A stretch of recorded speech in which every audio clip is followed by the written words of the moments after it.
Learning and literacy involves more than just reading and writing, and it rarely takes place in isolation.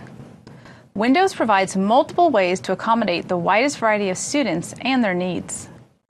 For example, a large monitor will allow students to enlarge fonts and icons and be able to see them all on the screen at the same time. Windows P gives options for different projection settings. You can duplicate your screen so that you see the same thing on both monitors, extend your monitors so that you can have different windows open on each one, or just use your second monitor. Tile size can be increased as well.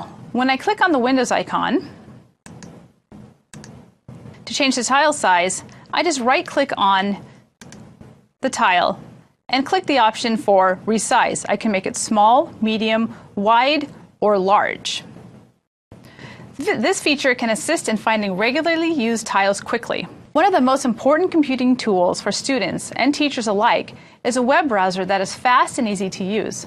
Let me show you a few features in the new Windows 10 browser called Edge. I've pulled up a website called Tween Tribune, and we're going to look at an article. So this article is about basketball. There's text, there's pictures, but it can be kind of overwhelming and a little distracting. In the web address bar, there's a book icon. Let's click on it and see what it does. This gives us the reading view. What it does, it takes away the distraction, takes away the ads and all the other things, and leaves just the pictures and the article. So the entire article is here, but now it's just clean and simple. We can also click on the star icon, and this will let us save it in two different places, either our favorites or the reading list. And the reading list is great because it lets us remember to come back and read that article at a later time.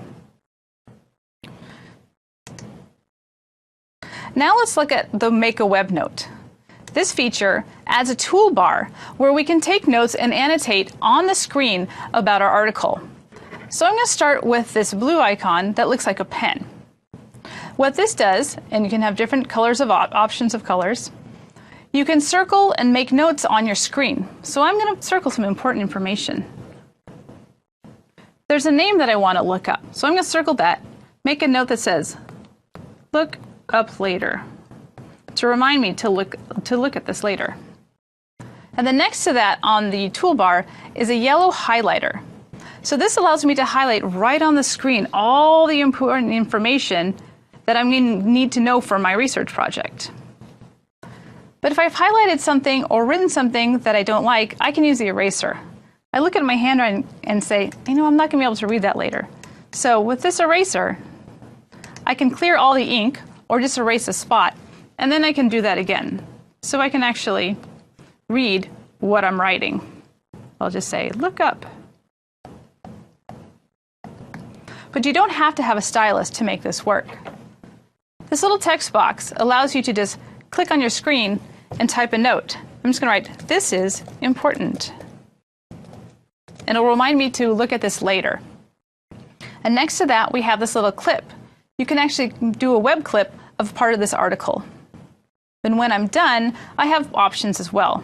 I can click on the save and save it to OneNote, my favorites or my reading list, or I can share it to different spots. I can share it to mail or social media. So now you get a nice, clean, annotated file that your students can keep organized and in the same spot. There are many ways a student can gain independence using the computer by using settings built right into Windows 10.